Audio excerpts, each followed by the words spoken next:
I think there's so many lawsuits currently from Jamaican producers with reggaeton. All Caribbean people and the island people, run in here, come in here. Did you know that there's a massive lawsuit happening between reggae and reggaeton? Yes. The Steely and Clive lawsuit has been going on for years. The producer claimed over 1,800 reggaeton tracks, including hits by artists such as Bad Bunny, Daddy Yankee, Justin Bieber, and more, unlawfully copied their ironic 1989 drum beat known as the Fish Market Rhythm. If claims are proven in court, which it will, reggaeton artists need to run them their money. I have seen a lot of conversation and heated debates online where some people argue that Latins created reggaeton and that it did not originate from reggae and dancehall in Jamaica. Now I got side-eye them. Well, let me tell you one thing. How do you spell reggaeton? The word reggae is literally in the name. Reggaeton has its roots in Jamaica, reggae and dancehall. Without that influence, the sound we know today wouldn't exist. And there is another important part of history. Did you know that El General, a Panamanian artist with Jamaican, Trinidadian, and Colombian roots, created reggaeton? El General was one of the first artists to bring Jamaica reggae and dancehall rhythm into Spanish language music, helping to create and introduce this sound to the world. So what do you think? Do you think Jamaican reggae and dancehall laid a foundation for reggaeton? And if Steely and Clive claims are proven in court, should they be compensated? Yes, I think so. That's the music business. You have to pay. You have to pay. Drop your thoughts in the comments, but let's keep this conversation respectful. Oh, and I'm going to insert a video when Bidja Bantan is talking about it, and then this other man that I found on Instagram that was talking about it, and I'm going to insert the comment section. Stay tuned. Watch to the end, the very end, because it's going to get interesting. That's where the uproar in the comment section is going to be. Watch. When I was 19 years old, right? No, when I was 16 years old, I remember a song called Boom Boom Boom Mami Mandela. Yeah, from Panama. The Panamanians, they show us love. Yeah. Because I went there. And I met Kafu Bantan, who was the next forerunner. Wow. To, you know what I mean? But then the music went to Puerto Rico. Then the music went all about. And all of a sudden, it's like, you created this shit. Then you want to take out... Why do you think there's so many lawsuits currently from Jamaican producers with reggaeton? There's a major lawsuit right now with Steely and Clevie. Steely and Clevie is one of our biggest producers. You understand? And these guys have been... Because it's the same rhythm they take in, right? It's the same drum. Biting this shit. Yeah. Because they think we're from the Caribbean and there's no intellectual property control or we have no idea what we're doing. But it's a new day in Gotham. Oh, the Batman's still alive. What is the difference between dancehall and reggae? Dancehall is where the younger people express themselves. We get more sexualized. We get more slangy.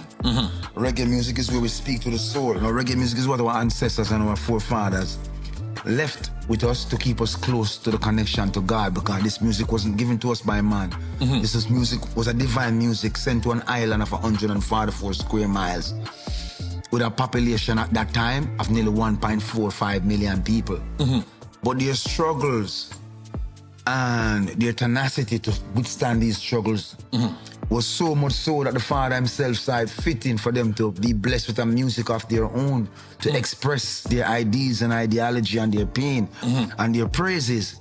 And so reggae music was born by the great stalwarts. First we had Count Machuki, and then we have King Stitch, the Big U, the U-Roy, the I-Roy, we have the Bob Marley, we have the Peter Tosh, we have the Burning Spears.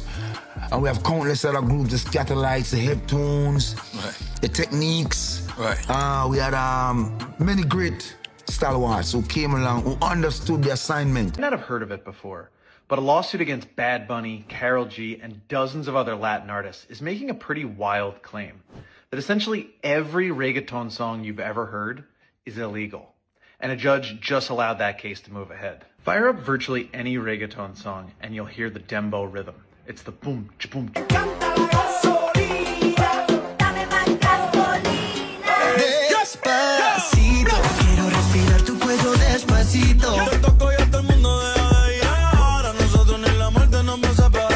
It plays underneath. It's basically the sound of reggaeton, a genre that has boomed in recent years.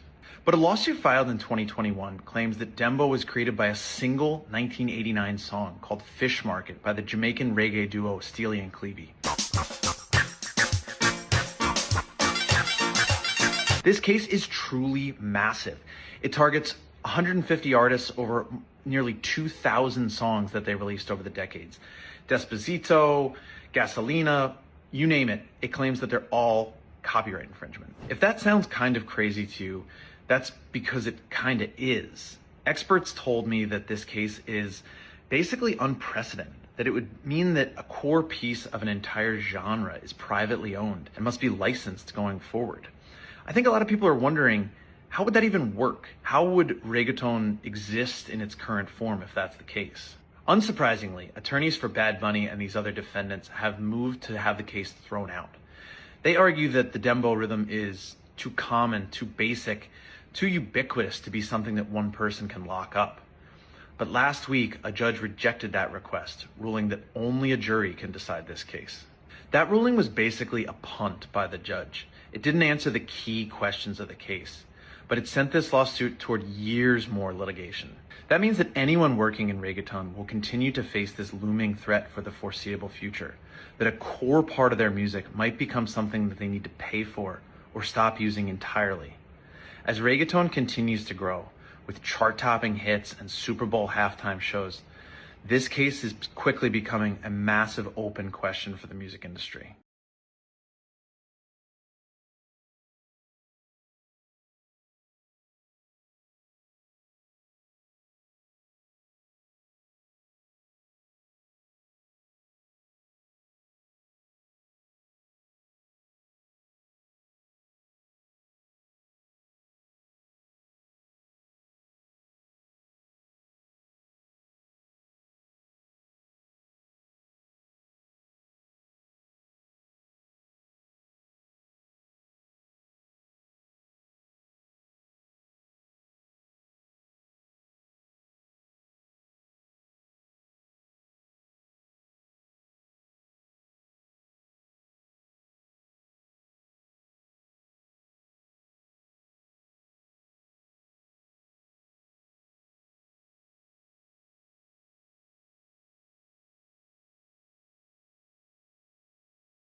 think there's so many lawsuits currently from Jamaican producers with reggaeton. There's a